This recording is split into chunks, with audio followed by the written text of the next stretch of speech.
We're going to talk now about the second reflection session that we're all going to take part in as we come close to the end of this synod.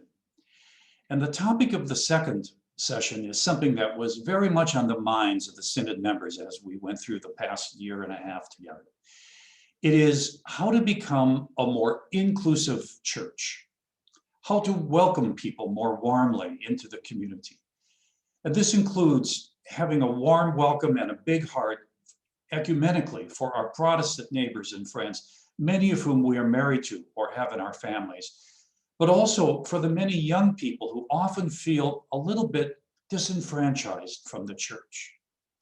So how do we do this? How do we make ourselves into a more welcoming and more inclusive church? Well, we have some ideas today in Catholic pastoral theology that are not new, but that are being brought back. And the key idea is one that we call by the word accompaniment. We are being invited to accompany one another.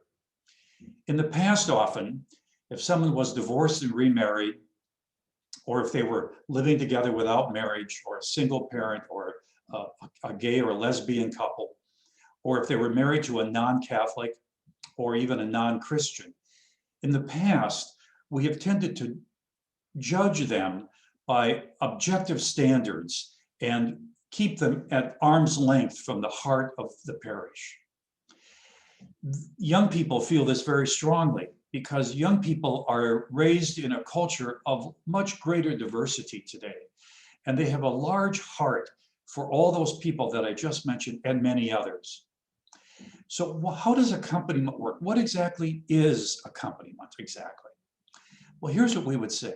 To accompany someone is to listen to their story, to listen to the story of their life and their journey of faith, to listen without judgment. Put aside those judgments for the moment. Just let them tell their story or just know their story. And many of the people I'm talking about live in your homes. There are children. There are brothers and sisters. They might even be us. So we want to listen without judgment, but we also want to help everybody come to understand.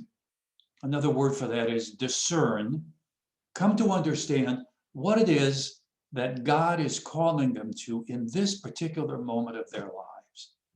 And God always calls us to do what is loving, to do what is good.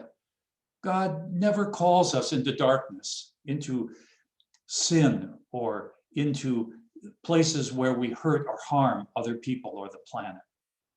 So this accompaniment is the new task that we're being given as the church. And I'm very excited that we're going to be learning about it in this set of sessions as we consider how to welcome people, how to be more ecumenical, and in particular, how to walk with the young people of the parish in such a way that we can really embrace them as Catholics. So I invite you to dig into the material and really wrestle with those reflection questions so that we come out of it with outstanding results for the Archdiocese. Thank you very much.